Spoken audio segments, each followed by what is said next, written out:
Hello నమస్తే and వీగెట్స్ channel కారం కొత్త కూర్చుంటే నా పేరు యశ్వంత్. అండ్ ఈరోజు వీడియో స్పెషల్ వచ్చేసి మా ఫ్రెండ్ గారు ఇలా ఇండియా నుంచి జర్మనీ వస్తుందన్నమాట.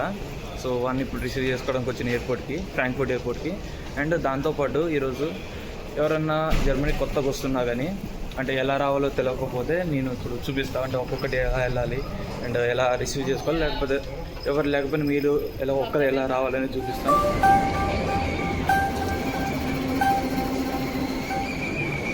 సో ఇప్పుడు మా ఫ్రెండ్ టెర్మినల్ 1కి వస్తుంది అనమాట.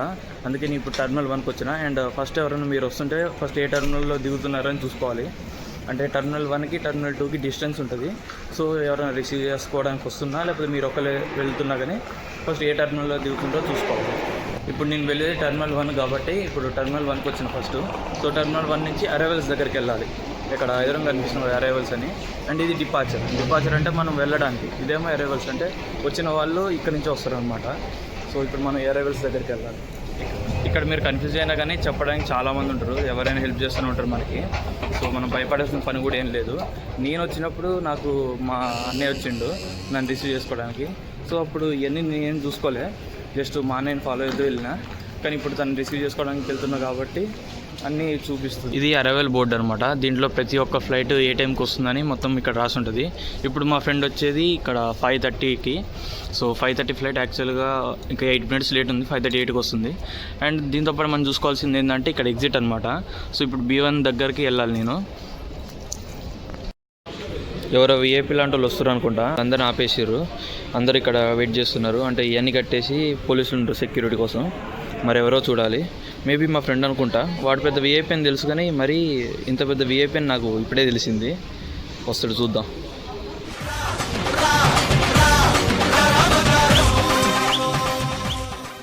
దీన్ని ఎస్కలేటర్ అంటారు అనమాట. ఎలా దిగాలి తెలుసా? ఇట్లా కింద పడకుండా కొంచెం స్టైల్కి దిగాలి.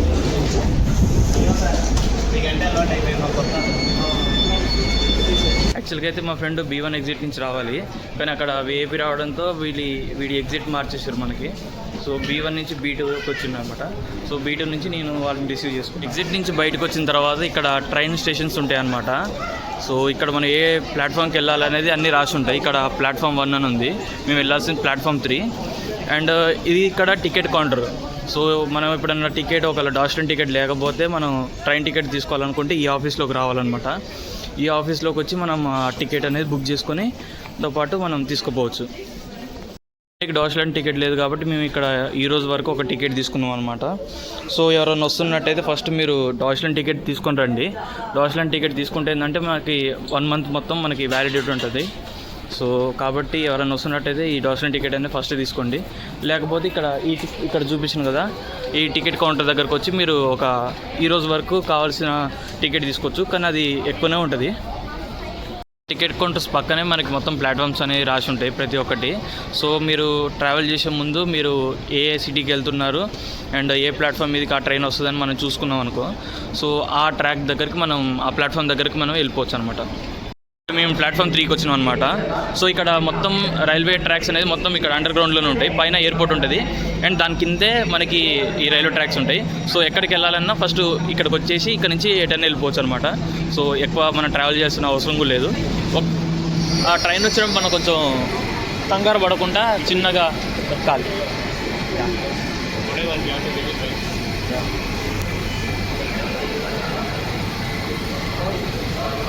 ఎందుకు ఈరోజు మొత్తం జనాలతో నిండిపోయి ఉంది.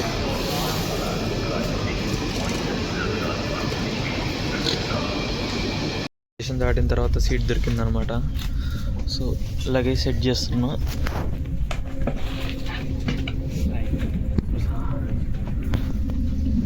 ఆమె మన టికెట్ కలెక్టర్. సో ఇప్పుడు మన టికెట్స్ చూపించాలి. నీదే రాయి. Kreuznach um 20:57 Uhr, heute von Gleis 202. Wir verabschieden uns von den Fahrgästen, die hier aussteigen. Vielen Dank für Ihre Reise mit DB Regio. Auf Wiedersehen. ఇప్పుడు మళ్ళీ వేరే ట్రైన్ మారుతున్నాం అనమాట. ఫస్ట్ ఇప్పుడు ఫ్రాంక్ఫర్ట్ నుంచి కాబ్లెన్స్ వచ్చినాం. ఇప్పుడు కాబ్లెన్స్ నుంచి ఇంకొక ట్రైన్ మారాలి. ఇప్పుడు మా ట్రైన్ మళ్ళీ మేము మిస్ అయిపోయినాం. అంటే మేము వచ్చే ట్రైన్ లేట్ రావడం వల్ల ఈ ట్రైన్ పోయింది. మీకు వచ్చిన ఫస్ట్ రోజే ట్రైన్ మిస్ అయ్యాను. ఎట్లుంది ఎక్స్పీరియన్స్? ఏం చేస్తాం, మనం కొత్త ప్రదేశం, తెలియని ప్లేస్, అవుతుంటాయి. ఫోన్ మనకే అలవాటు అవుతుంది.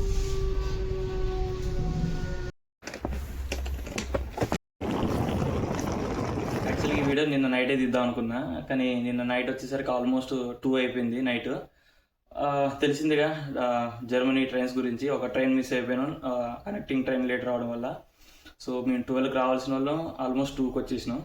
సో నైట్ వీడియో తీయడానికి కుదరలే, అందుకే వీడిని ఇప్పుడు కూర్చోబెట్టుకొని మళ్ళీ వీడియో తీస్తున్నా. సో జర్మనీకి వచ్చినావు ఇంకా లాస్ట్ సంవత్సరం తర్వాత ఆల్మోస్ట్. ఎట్లుంది ఎక్స్పీరియన్స్? అంటే నిజంగా జర్మనీకి వచ్చిన ఫీలింగ్ ఉందా ఫస్ట్? బాగుంది, నిజంగా బాగుంది. యాక్చువల్లీ ఇంకా 1 year లాంగ్ స్ట్రగుల్ తర్వాత ఫైనల్లీ ఐఎమ్ ఇన్ జర్మనీ. ఇంకా సంతోషం ఏం లేవు బాబు, బాధపడుతున్నాం ఇక్కడ. ఎందుకంత బాధ? బాధ అంటే ఇప్పుడు అక్కడ పేరెంట్స్ని వదిలేసి కొంచెం హోమ్ సిక్ ఉంటుంది కదా. ఉంటుందండి, ఒక 1 week ఉంటుంది అందరూ హోమ్ సిక్. ఇంకా మీరు మీ ఫ్రెండ్స్ని ఇంకా అట్లా కలుస్తూ ఉంటే కొంచెం ఏం కాదు. నెక్స్ట్ ఇంపార్టెంట్ టాపిక్ వచ్చేసి ఇమిగ్రేషన్ అనమాట. అందరూ ఇమిగ్రేషన్ అంటే భయపడిపోతారు, అంటే యూఎస్ ఇమిగ్రేషన్ లెక్క ఉంటుందని. కానీ ఇక్కడ ఏముండదు, అంత భయపడాల్సిన అవసరం లేదు ఎవరైనా వస్తున్నా కానీ. అండ్ వీడు కూడా నిన్ననే వచ్చింది కాబట్టి వీడి ఇమిగ్రేషన్ ఎలా జరిగిందో అడుగుదాం. సో నీ ఇమిగ్రేషన్ అట్లా జరిగిందిరా? నా ఇమిగ్రేషన్ నేను ఫ్లైట్ దిగంగానే చాలా పెద్ద క్యూ ఉందన్నమాట. ఇలా వెళ్ళి ఇలా తిరిగి ఇలా రావాలి. ఎంత టైం? ఒక 1/2 hour పట్టింది. ఏం క్వశ్చన్ అడిగారు? నన్ను క్వశ్చన్లు ఏం అడగలేదు. నేను అక్కడికి వెళ్ళిన తర్వాత నాకు వచ్చి ఇది ఎన్రోల్మెంట్ లెటర్ చూపించమన్నారు, స్టూడెంట్ కదా అని. నాకు ఎన్రోల్మెంట్ లెటర్ నా దగ్గర హార్డ్ కాపీ లేదు, సాఫ్ట్ కాపీ ఉంది. సాఫ్ట్ కాపీ తీసుకోవాలంటే నా దగ్గర ఇంటర్నెట్ కనెక్షన్ లేదు. అప్పుడు నా దగ్గర డౌన్లోడ్స్లో ఏదో ఎక్స్పెన్సెస్ బ్రేక్ డౌన్ షీట్ ఒకటి ఉంది, అది చూపించా. అది చూసి ఇది కాదే అది ఇది అనుకున్నాడు. అనుకుని సర్లే పోవని గుర్తేసాడు. అండ్ వైఫై కూడా ఉంటుంది ఎయిర్పోర్ట్లో. సో మీరు ఎవరైనా దిగినప్పుడు ఏమంటే ఎయిర్పోర్ట్ వైఫై కనెక్ట్ చేసుకుంటే మీకు ఏమైనా డాక్యుమెంట్స్ అన్నా లేకపోతే మీకు ఎవరైనా వాళ్ళకి కాల్ చేయాలన్నా కానీ మనకు అంత ఇబ్బంది అవసరం లేదు. వైఫై కనెక్ట్ చేసుకొని ఏమంటే మనం ఎవరికైనా కాల్ చేయొచ్చు. జర్మనీకి ఎవరైనా వస్తున్నట్టయితే వాళ్ళు టైంతో పాటు మీకు ఓపిక కూడా చాలా ఉండాలి. ఎందుకంటే మీ ఇద్దరం దానికి లైవ్ ఎగ్జాంపుల్స్. మీ ఇద్దరం March 2024లో మా ప్రాసెస్ స్టార్ట్ చేసినాం, కానీ మాకు అడ్మిట్స్ రావడానికి ఆల్మోస్ట్ నాకు ఒక 7 months పట్టింది. వీటికి ఆల్మోస్ట్ మోర్ దెన్ 1 year పట్టింది. సో కాబట్టి ఓపిక కూడా చాలా ఇంపార్టెంట్. అడ్మిషన్స్ వస్తాయి కానీ కొంచెం టైం పట్టిద్ది. నాకు అడ్మిషన్ కొంచెం ముందు వచ్చింది, వీడికి లేట్ వచ్చింది కొంచెం. కానీ ఆ గ్యాప్లో వీడు ఏం చేసినంటే జర్మన్ లాంగ్వేజ్ నేర్చుకుంటూ ఇంటేక్ అటు ఇటు అవుతుంది. సో మీరు హోప్ వదిలేసుకోకుండా ఆ 6 months కవర్ చేయడానికి లాంగ్వేజ్ నేర్చుకుంటే సరిపోతుంది. ఇప్పుడు మీరు జర్మనీకి వచ్చిన తర్వాత మీకు జాబ్ ఆపర్చునిటీస్ ఎక్కువ ఉంటాయి లాంగ్వేజ్ ఉంటే. నేను B1 దాకా చేసిన, మనోడు 6 months ముందే వచ్చేసింది కాబట్టి A1 కంప్లీట్ చేసిన. నేను ఇద్దరం కలిసి A1 కంప్లీట్ చేసినాం. కానీ నాకు అడ్మిషన్ రావడంతో నేను జర్మనీకి వచ్చేసిన. వీడికి అడ్మిషన్ రాలే, but A2 and B1 complete చేసిండు ఇప్పుడు. సో వీడికి ఇప్పుడు నాకంటే ఎక్కువ ఆపర్చునిటీస్ రావచ్చు, ఎందుకంటే లాంగ్వేజ్ ఉంది కాబట్టి. ఎవరన్నా ఒక లేట్ అయినా కానీ జర్మన్ లాంగ్వేజ్ నేర్చుకోండి, ఏం కాదు. అది మీకు చాలా ఇంపార్టెంట్ ఇక్కడికి వచ్చిన తర్వాత. మళ్ళీ మేము యూనివర్సిటీకి వెళ్తున్నాం అండ్ వీడి సెమిస్టర్ టికెట్ కలెక్ట్ చేసుకోవాలి. అండ్ దాంతోపాటు వీడి ఎన్రోల్మెంట్ ఉంది యూనివర్సిటీలో, అపాయింట్మెంట్ ఉంది. సో అక్కడికి వెళ్ళి ఇప్పుడు ఆ 2 పనులు ఫినిష్ చేసుకొని వస్తాం. ఇంకా పోదా? ఇందాక నేను రూమ్ నుంచి బయటకు వచ్చినాం అనమాట. టికెట్ తీసుకుంది వీడు. దీన్ని డాస్లెన్ టికెట్ అంటారు, అంటే సెమిస్టర్ టికెట్ ఇది. అంటే మనకి యూనివర్సిటీ వాళ్ళు ఇస్తారు. దీంతో మనం ట్రావెల్ అనమాట. ఫస్ట్ ఇది కలెక్ట్ చేసుకున్నాం, ఎందుకంటే ఇక్కడ తిరగాలంటే ఫస్ట్ ఇది కావాలి కాబట్టి. అండ్ మళ్ళీ ఇప్పుడు వీడికి కొన్ని స్టూడెంట్ ఐడి కావాలి. సో స్టూడెంట్ ఐడి కోసం ఇప్పుడు వీడి యూనివర్సిటీకి వెళ్తున్నాం. వచ్చేసినాం అనమాట మన యూనివర్సిటీకి. వీడిది FH ఆకన్. సో ఇది వీడి క్యాంపస్. ఇంకా నీ నెక్స్ట్ 2 సంవత్సరాలకి ఇదే నీ ఇల్లు. వీడు చదివేది ఏరోస్పేస్ అనమాట. సో ఏరోస్పేస్ అండ్ ఆటోమోటివేనా, ఆటోమోటివ్ ఇక్కడ 2 ఉంటాయి, మిగతావి వేరే దగ్గర ఉంటాయంట. ఈ అపాయింట్మెంట్ ఉంది ఇప్పుడు. సో వెళ్ళామని కలుద్దామని వెళ్తున్నాం. ఏరోప్లేన్. ఇప్పుడు సబ్జెక్ట్స్ ఎన్రోల్ చేసుకోవడానికి వచ్చినాం ఇక్కడికి. సో ఇప్పుడు నెక్స్ట్ రాబోయే సెమిస్టర్లో ఏమేమి సబ్జెక్ట్స్ చదువుతుండో, ఏమేమి సబ్జెక్ట్స్ చదవాలనుకుంటుండో అవన్నీ ఇప్పుడు ఎన్రోల్ చేసుకోవాలన్నమాట. సో అందుకని ఇప్పుడు కొంచెం కన్ఫ్యూజన్ ఉంది మా వాడికి, అందుకే అందరిని అడుగుతుండో ఎలా తీసుకోవాలని. నాకు తెలిసి మీ అందరికీ ఈ బ్రో తెలుసుంటాడు. హాయ్ హలో నమస్తే, వెల్కమ్ టు మనీ వ్లాగ్స్. మీతో మాట్లాడుతుంది మనీ. ఈసారి మన కెమెరామ్యాన్ చింటూ. నేను జర్మనీకి రావడానికి నాకు ఎంతో హెల్ప్ అయింది చాలా ఈ బ్రోదే, అంటే ఏదో జోక్గా చెప్పట్లేదు నేను. సో ఈ బ్రో కంటెంట్ చూసే నేను కంటెంట్ క్రియేటర్ అవుదాం, యూట్యూబ్ చేద్దాం అనే ఒక ఐడియా ఈ బ్రోతో వచ్చింది. అండ్ మా మమ్మీకి కూడా తెలుసు, మా మమ్మీకి కూడా నేను చాలాసార్లు ఈ బ్రో వీడియోలు చూపించిన. మమ్మీ నేను ఈ బ్రోను కూడా కలిసిన ఇప్పుడు. అండ్ మీరు ఎప్పుడైనా నా ఫస్ట్ వీడియో చూస్తే ఈ బ్రో వీడియో నా వీడియో పక్క పక్కన పెట్టుకొని చూడండి, ఆల్మోస్ట్ ఒక 70% సేమే ఉంటుంది. So thank you bro. తస్కరించిన బ్రో, సారీ. సో యష్ కూడా మళ్ళీ ఛానల్ క్రియేట్ చేస్తున్నాడు. సో యష్ కూడా ఛానల్ క్రియేట్ చేస్తున్నాడు, యష్ డ్రీమ్ లైన్ అని. సో స్టూడెంట్ ప్రొసీజర్స్ గురించి వీటి గురించి చెప్తా లైక్ తను ఎక్స్ప్లెయిన్ చేసినాడు. ఓకే వదిలే, టప్ప వదిలే. బట్ ఏం చేసినా స్టూడెంట్స్ పేరెంట్స్ ఇలా ఇద్దరికి యూస్ కావాలి అంతే. అంతే ఇంకా అసలు say no to chiller content. నా థీమ్ కూడా అదే బ్రో, ఏం చిల్లర్ కంటెంట్ ఉండదు. అండ్ అంటే ఆ కంటెంట్ జనాలకు మనం యూజ్ అయితే చాలా చేస్తాడు. Thank you bro. చాలా ధన్యవాదాలు. అండ్ వీడికి కూడా చాలా హెల్ప్ చేసింది. ఇప్పుడు అంటే ఒక 2 గంటల నుంచి ఇక్కడ కూర్చొని ఉన్నాం మేము, ఏ సబ్జెక్ట్ తీసుకోవాలని కొంచెం హెల్ప్ చేసిన బ్రో కూడా, అంటే ఏమేమి తీసుకోవాలని కొంచెం.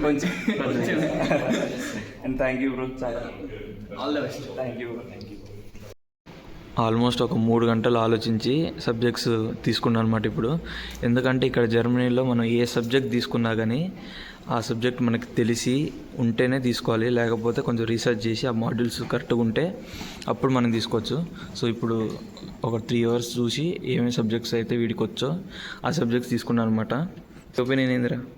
నేనేంటంటే నాకు ఇప్పుడు ఇబ్బంది, ఓరియంటేషన్ డే మిస్ అయినా. నేను ఓరియంటేషన్ డే జరిగిన 2 days వరకు మనకి టైం ఉంటుంది, డిసైడ్ అవ్వచ్చు నువ్వు ఏ సబ్జెక్ట్స్ తీసుకోవాలి ఏం కదా అని చెప్పి. సో ఇప్పుడు నాకు ఆ 2 days నాకు మిస్ అయింది కాబట్టి నేను ఇప్పుడు ప్రాబ్లం ఫేస్ చేస్తున్నాను. నాకు ఇప్పుడు ఈ తక్కువ టైంలో నేను డెసిషన్ తీసుకోవాలి. అంటే ఇదే ఫైనల్ డెసిషన్ అని కాదు, మనకి ఇంకో ఛాన్స్ ఉంటుంది ఒకవేళ నీకు ఆ కోర్స్ నచ్చకుంటే, క్లాషెస్ ఉన్నాయంటే. బట్ మనం అక్కడ వరకు తెచ్చుకోవడం ఎందుకు, ముందే ఓరియంటేషన్ డే కరెక్ట్గా అటెండ్ అయ్యి పక్కగా చూసుకొని కోర్స్ సెలెక్షన్ చేసుకుంటే there will be no problem. ఇప్పుడే యూనివర్సిటీ నుంచి వచ్చినాం అనమాట. సో వీడి ఎన్రోల్మెంట్ అయిపోయింది అండ్ కార్డు కూడా తీసుకున్నాం. అండ్ దీంతోపాటు ఈరోజు ఆ మనీ బ్రోని కూడా కలిసిన. సో అది కొంచెం హ్యాపీగా ఉంది. ఎందుకో ఈరోజు యూనివర్సిటీకి వెళ్ళిన కానీ ఆ బ్రో కలుస్తాడేమో అనుకున్నా. అండ్ ఈరోజు ఆ బ్రో కూడా కలిసిండు. సో ఇంకా అంతే, ఇంకా వీడియో ఈరోజు ఇంతటితో ఈ వీడియో సమాప్తం. అండ్ కార్తిక్ గారి ఫ్యాన్స్ ఉన్నారా నీకు? నాకు తెలిసి నాకన్నా ఫ్యాన్స్ వీడికే ఎక్కువ ఉంటారు. సో అందరూ కార్తిక్ గారి ఫ్యాన్స్ ఎవరైనా ఉంటే కామెంట్ చేయండి. అంతే ఇంక ఈరోజు వీడియో కొంచెం ఈరోజు హ్యాపీ, ఇంత దూరం ఈరోజు ట్రావెల్ చేసి వచ్చి అండ్ వీడిని రిసీవ్ చేసుకొని. బాగుంది జర్మనీ అయితే? చాలా బాగుంది బ్రో. ఫ్రెష్ అప్ అయితే ఇంకొంచెం బాగుంటుంది అనుకోండి. అదే ఇంకా స్నానం చేయాలి, నిన్నటి స్నానం చేయలే ఇంకా. అంతే మరి, బాయ్. సబ్స్క్రైబ్ చేసుకోండి. అడుక్కోవాలా channel Yash dream line. Subscribe please, share, subscribe.